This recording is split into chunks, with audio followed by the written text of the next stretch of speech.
Located on the southern tip of the Sahara Desert, the Empire of Mali was one of the largest empires in West African history, and at its height it spanned from the Atlantic coast to central parts of the Sahara Desert. The empire was founded in 1235 and lasted until the early 1600s. All goods brought in and out of the empire were heavily taxed, while all gold nuggets belonged to the king. Mali's ruler adopted the title of Mansa, and the empire's most famous ruler was named Mansa Musa, who underwent a pilgrimage to Mecca in 1324, accompanied by 60,000 individuals and large quantities of gold. Chroniclers of the times wrote that he distributed so much gold on his trip that he caused great inflation lasting a decade. He was credited with building the great mosque of Timbuktu in 1327, as well as the greatest library in Africa at the time, estimated to have housed between 250,000 and 700,000 manuscripts, making it the largest library in Africa since the Great Library of Alexandria.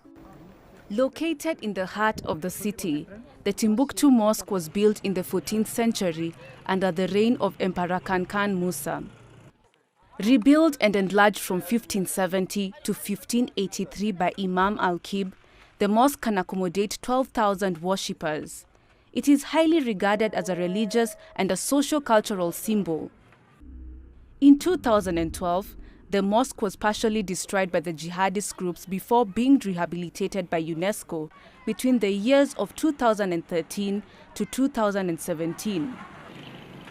The building, which is maintained every year to tame wear and tear, has been built with biodegradable materials.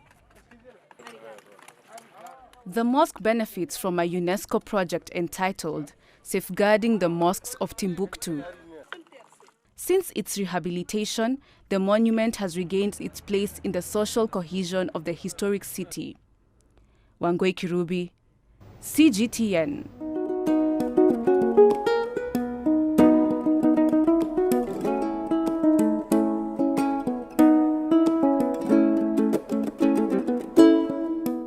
There's been some controversy over the ethnicity and racial appearance of Mansa Musa, with the most common version coming from a 1375 Catalan atlas on the right.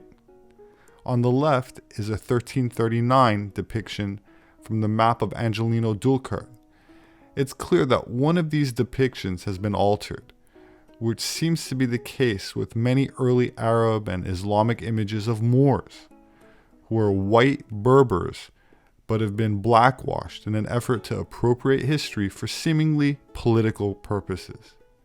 For example, this image from 1285 shows a Christian and a Moor playing chess. This is a mural located on the ceiling of the Hall of Kings in Alhambra in Spain from the late 14th century. So, the same way that the history of the Berber Moors has been appropriated, so is the case with ancient Mali, as this is how Mansa Musa is depicted in textbooks.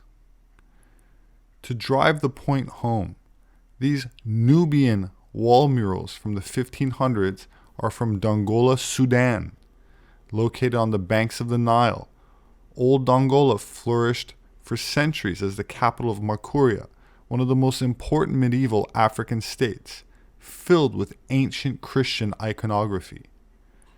During excavations, archaeologists have recently found a series of hidden rooms covered with spectacular and colorful depictions of the Virgin Mary, Jesus Christ, Archangel Michael, and a Nubian king.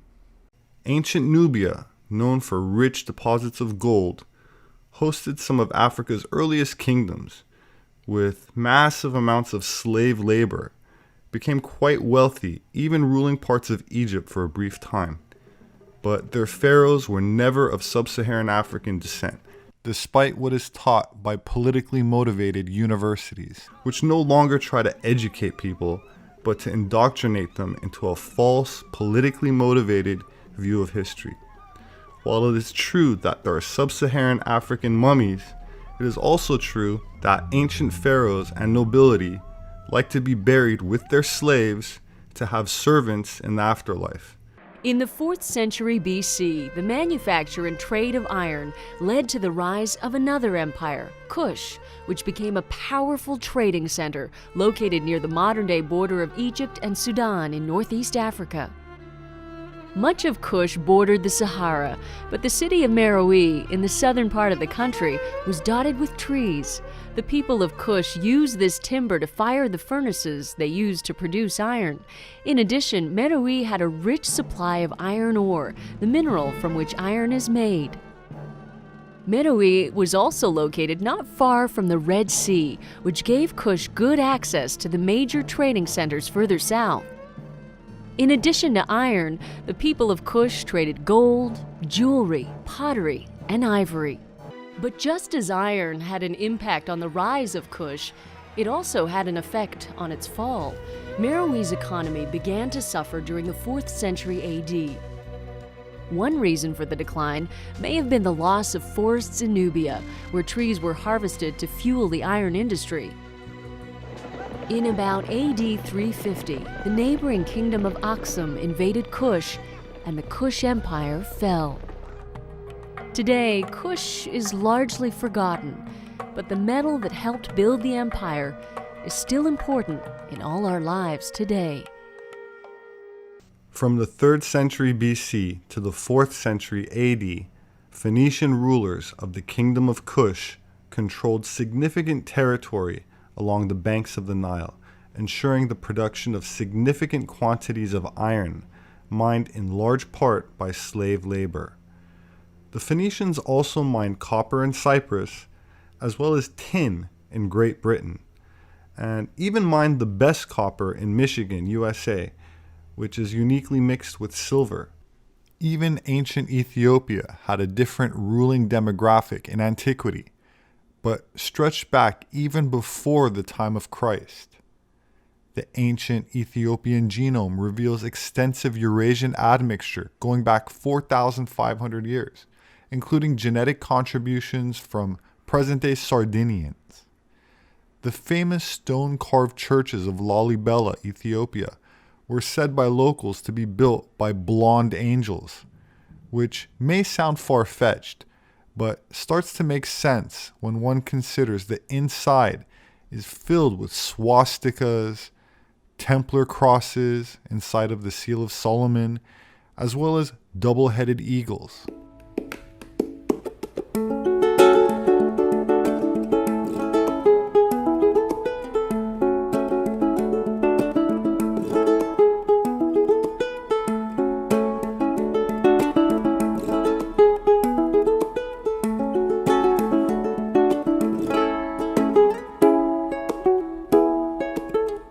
Mansa Musa is estimated to have died in 1337 and would pass the title of Mansa to his son, leading to a period of decline, with the throne changing hands several times, mismanaged by people not from the original ruling family, until 1433, when the Empire of Mali was conquered by nomads, and by the 17th century Mali had broken into a number of minor independent chiefdoms.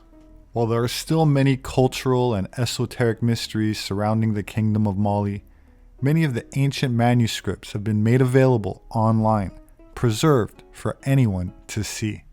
A virtual gallery containing thousands of Mali's ancient documents has been launched. The gallery contains up to 40,000 documents written in ancient Arabic that have been digitized and made available online.